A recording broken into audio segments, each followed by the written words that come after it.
Evening, boys and girls. I'm back to read you another chapter from Pinky and Rex and the Bully. The chapter we're going to be reading today is called Hard Choices.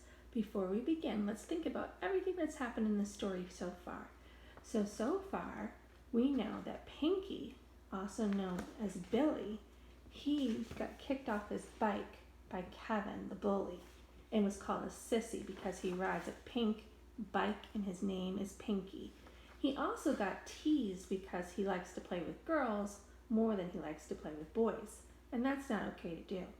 Ms. Morgan, she saw what happened and she came to the rescue and told Kevin to leave or that she would call his parents. Then she had Pinky come in for cookies and lemonade.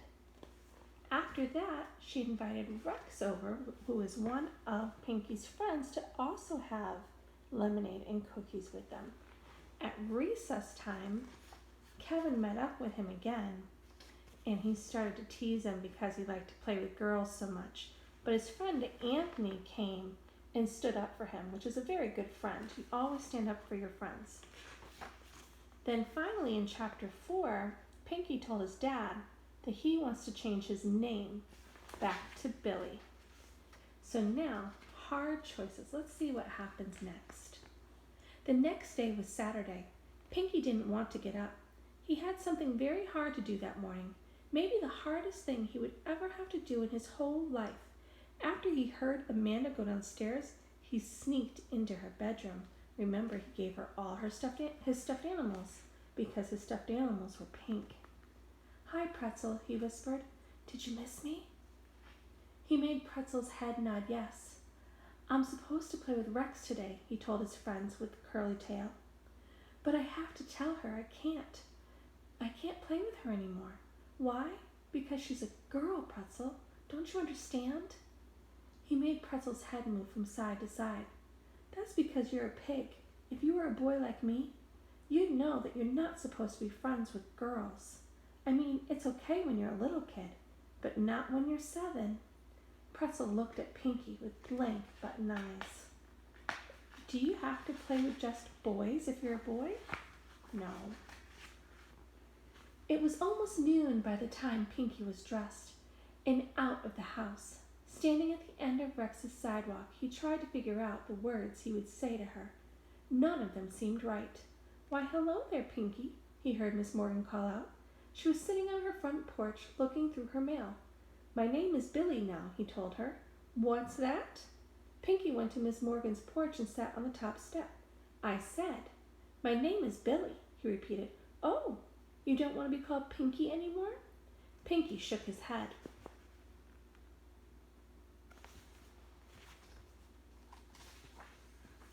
"I see," Miss Morgan said. "And why is that?" "Because I don't like pink," Pinky told her. "And a boy shouldn't have a pink bike. And Pinky is a dumb name for a boy. And a boy shouldn't play with girls." "My goodness," Miss Morgan said.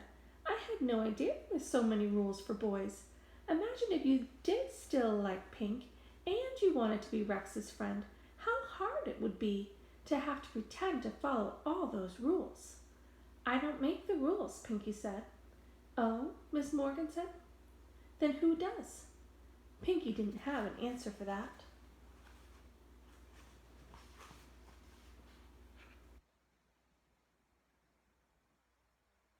Billy. "When I was young, I decided to follow some rules too. Other people's rules. It was a very silly thing to do." "Why?" Pinky asked. "Do you remember my telling you that I used to paint pictures?" "Well, I loved to paint so much it was all I wanted to do. But some of the other children made fun of me. They stuck their noses in the air and called me the artist. That hurt because as much as I loved to paint, I hated feeling different. So one day I put away all my brushes and I never took them out again. I pretended I liked doing the things the other children liked to do.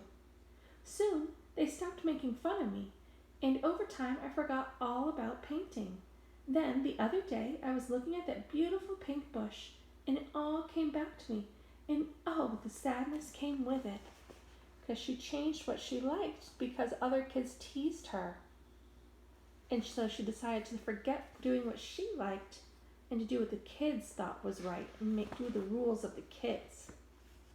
Ms. Morgan paused. I don't know why that bully pushed you down, she went on.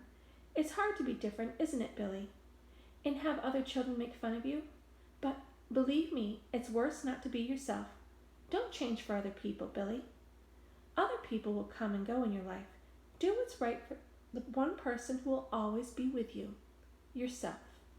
Pinky sat on that for a long time thinking. When he saw Rex come out of her house, he stood up. Going to play now, Billy? Miss Morgan asked.